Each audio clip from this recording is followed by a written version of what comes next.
네, 안녕하십니까. 데모데이 첫 번째를 맡은 플라스틱의 진짜 친환경 재활용을 선도하는 주식회사 플라스틱을 공동대표 장홍재입니다. 간단하게 질문과 공감을 한번 시작을 해보겠는데요. 여러분들 모두 아마도 매주 분리수거에 시간과 노력을 들이고 계실 거라고 생각합니다. 그러면서 그 번거로움과 힘듦을 무마하기 위해서 아마도 내가 지구를 위해서 이렇게 노력하고 있다, 이 자원들은 재활용될 것이다, 이런 기대감을 가지실 거라고 생각하는데, 솔직히 말씀드리면 안타깝게도 여러분들의 노력은 대부분 헛수고입니다. 왜냐하면 이렇게 분리수거되는 플라스틱 중에서 매립과 소각되는 비율이 대부분을 차지하고 있고요. 그리고 이 소각 과정에서 발생하는 엄청난 양의 이산화탄소가 다시 한번 지구온난화를 가속하고 있습니다. 우리 모두는 이 플라스틱이 많이 사용될 거라 생각하지만 재활용이 부족하다는 것 때문에 세계 각국은 계속해서 플라스틱을 의무적으로 재생 원료를 도입하는 방식을 의결하고 있습니다. 대한민국 역시 2030년에는 약 30%의 의무적인 플라스틱 재사용을 목표하고 있는데요. 플라스틱 시장 규모가 전 세계적으로 엄청나기 때문에 이 시장은 계속해서 커질 것으로 생각되며, 현재 재생 플라스틱의 비율이 9% 미만에 불과하기 때문에 이 분야는 아주 큰 잠재력을 가지고 있습니다. 우리가 상상하는 플라스틱의 특징은 열이 가해지면 말랑말랑하게 녹아내리는 모습을 떠올릴 수 있죠. 이 때문에 우리가 분리수거한 플라스틱들이 다시 한번 반쯤 액체인 상태로 바뀌어서 물품을 찍어내는 방식으로 사용될 것이라고 기대하고 있습니다. 이런 방식을 기계적 재활용이라 부르는 가장 일반적인 형태의 재활용입니다. 하지만 이 방식에는 굉장히 큰 문제가 있는데, 아마도 라벨이 없는 깨끗한 생수병만을 따로 분리해 보신 경험이 있을 겁니다. 이처럼 깨끗하고 고품질의 페트에 대해서만 기계적 재활용이 원활하게 이루어지고 있고요.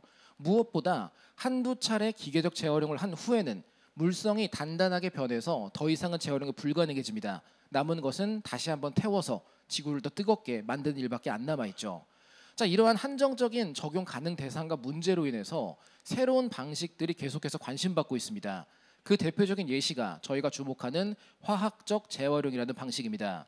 간단하게 차이를 비교해 본다면, 기계적 재활용은 만들어진 형태 그대로 모양만을 바꿔서 찍어내는 방식이지만, 화학적 재활용은 분자 수준에서 가장 최초의 원료 형태로 되돌리기 때문에 반영구적인 재사용이 가능하다는 장점을 갖습니다. 하지만 이렇게 말씀드리면 화학적 재활용이 완벽한 방법 같지만 솔직히 약점도 인정하고 넘어가겠습니다. 아무래도 혼합 폐기물에 대한 적용도 가능하고 반영구적인 활용이 가능하다는 장점이 있지만, 어쩔 수 없이 단가가 기계적 방식에 비해서 높을 수밖에 없습니다. 추가적인 화학 물질이나 에너지가 투입되기 때문에 피할 수 없는 한계점이라고 볼 수 있습니다. 그럼에도 불구하고 세계 각국의 글로벌 플라스틱 포장재 기업들은 화학적 재활용 분야에 대해서 투자와 연구를 계속 증가시키고 있습니다. 그 이유는 고품질의 투명한 제품에밖에 활용할 수 없다면 우리가 의결하고 있는 더 많은 양의 플라스틱을 도대체 어떻게 이 폐기물을 수급할 것인가?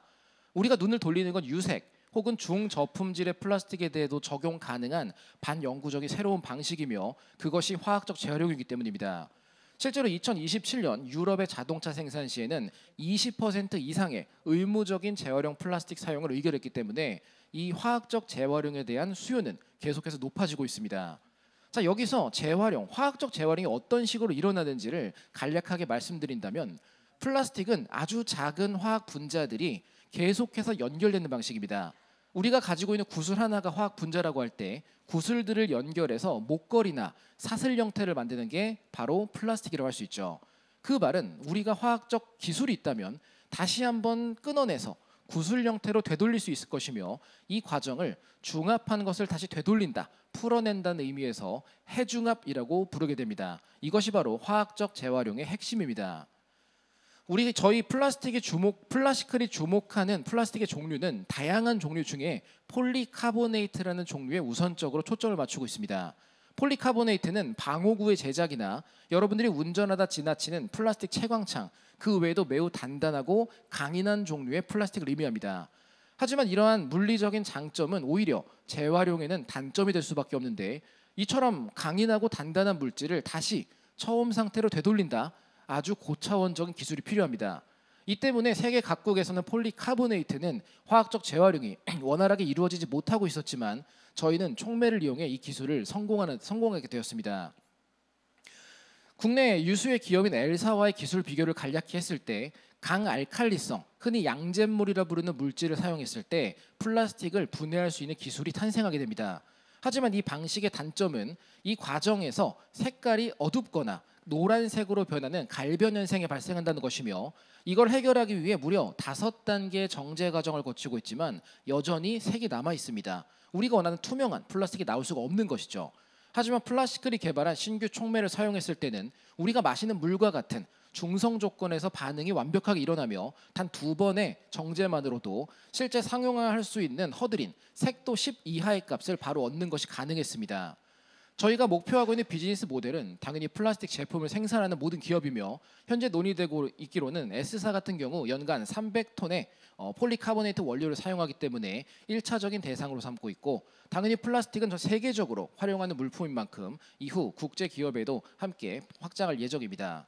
저희의 사업 아이템은 만들어진 플라스틱의 도소매 판매뿐만이 아니라 촉매막 기술을 통한 기술 로열티와 탄소 배출권까지 연계되어 있으며, 이를 통해서 시판되고 있는 버진 플라스틱과 비교했을 때 충분히 판매 가능한 범위에 속해 있으며 이로부터 충분한 만큼의 매출을 기대하고 있습니다. 저희 구성원은 이런 촉매, 플라스틱, 재료 분야의 전문성을 가지고 있는 인력과 공정에 대한 설계와 상용화 경험이 4건 이상 있는 전문 인력을 통해 이루어져 있고, 저희는 연구진 위주로 구성되어서 이 모든 것들을 파일럿 단계부터 본격적으로 추진하고 있습니다. 마지막으로 저희의 비전을 말씀드린다면 폴리카보네이트는 시작일 뿐입니다. 페트, 폴리우라탄, 수많은 종류의 플라스틱이 있으며 이들 모두에 대해 적용할 수 있는 토탈 리사이클링을 개발해서 여러분들이 마음껏 플라스틱을 써도 죄책감이나 환경에 대한 부담 없이 마음껏 편리함을 누릴 수 있는 미래를 위해서 저희 플라시클이 앞장서서 나서도록 하겠습니다. 지금까지 플라시클이었습니다. 감사합니다.